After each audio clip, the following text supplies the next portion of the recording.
आप बांग्लादेश में नहीं हो, you are at India. আপনারা সবাই যাবেন।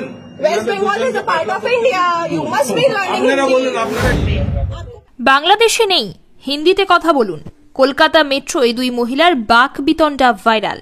কলকাতা মেট্রোয় হুলুস্থুল কাণ্ড। দুই মহিলার মধ্যে তীব্র বাক বিতণ্ডার ভিডিও এই মুহূর্তে ভাইরাল সোশ্যাল মিডিয়ায়।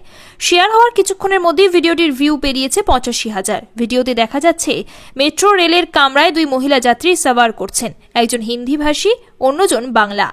হিন্দিভাষী মহিলা চাইছেন বাংলাভাষী মহিলাও হিন্দিতে কথা বলবেন। তার যুক্তি, পশ্চিমবঙ্গ ভারতেরই অংশ, আর যেহেতু ভারতের জাতীয় ভাষা হিন্দি, তাই মহিলারও উচিত বাংলার পরিবর্তে হিন্দিতে কথা বলা। তার কথায়, আপনি ভারতে আছেন, বাংলাদেশে নয়। আপনি যদি বাংলা জানেন তাহলে হিন্দি নয় কেন? ছেড়ে দেননি বাংলাভাষী মহিলাও। বাংলাদেশি বলায় তিনি অপমানিত। তার সঙ্গে যোগ দেন রেলের কামরায় থাকা অন্যান্য যাত্রীদের একাংশ। ভিডিওটি সোশ্যাল মিডিয়ায় ছড়িয়ে পড়তেই নেটিজেনদের মধ্যে দুই ধরনের প্রতিক্রিয়া দেখা যায়।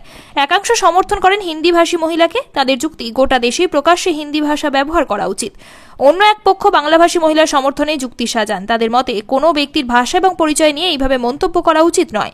সোশ্যাল মিডিয়ায় অনেকেই মনে করেন আঞ্চলিক ভাষার প্রতি সম্মান প্রদর্শন করা উচিত এবং কোনো রকম দ্বন্দ্ব ছাড়াই একজন মানুষের মাতৃভাষায় কথা বলার স্বাধীনতা থাকা উচিত।